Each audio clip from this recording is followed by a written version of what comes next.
Marvel Snap video here on YouTube. Quick update from the developers about the state of Nexus Events. Some of you might have seen the post that I shared that said based on the incredible amount of negative feedback surrounding Nexus Events, which was going to be an incredibly expensive gacha loot box style system for acquiring new cards released into Marvel Snap.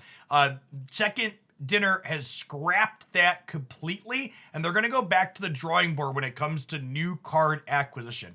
And honestly, I think that's awesome. I genuinely wasn't expecting that to happen. Something that happens in the mobile games industry a lot is you'll see something like this happen where they release a thing at a really expensive price point. There's outrage, but they've now price anchored something high, and then they just like knock some amount of money off of it, but still leave it expensive in a way that's not great. But people are like, oh, it's way cheaper than before. This is fine. So the fact that we're seeing Second Dinner go back and say, no, people weren't happy with this. We're not just going to make it cheaper. We're going to rethink this entirely.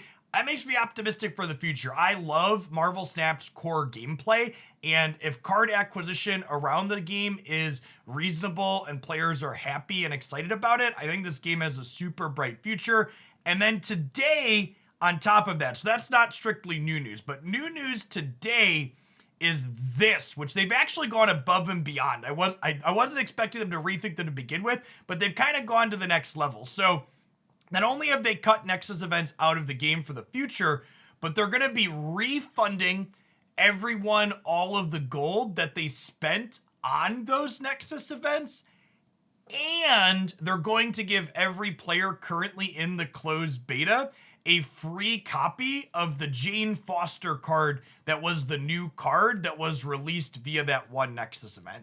Everyone else in the future that's coming into Marvel Snap past the closed beta, she'll be a pull 3 card that you'll be able to unlock for free like all the other pull 3 cards in the game. But this is great. I'm glad that they had a test and the test failed, and they're not only going to rethink things, but they're giving everyone a copy of the card and refunding players the currency that they spent on top of it. So really, honestly, just an A+ response overall. Hopefully, whatever they land on for releasing cards as a model ends up being something that everybody's happy with. But it looks like even if they land on something that's not great in the future, they're willing to iterate and try things, which is all you can really ask for. They're a new, smaller company, and it seems like they're willing to work with their players and make folks happy. So that's great.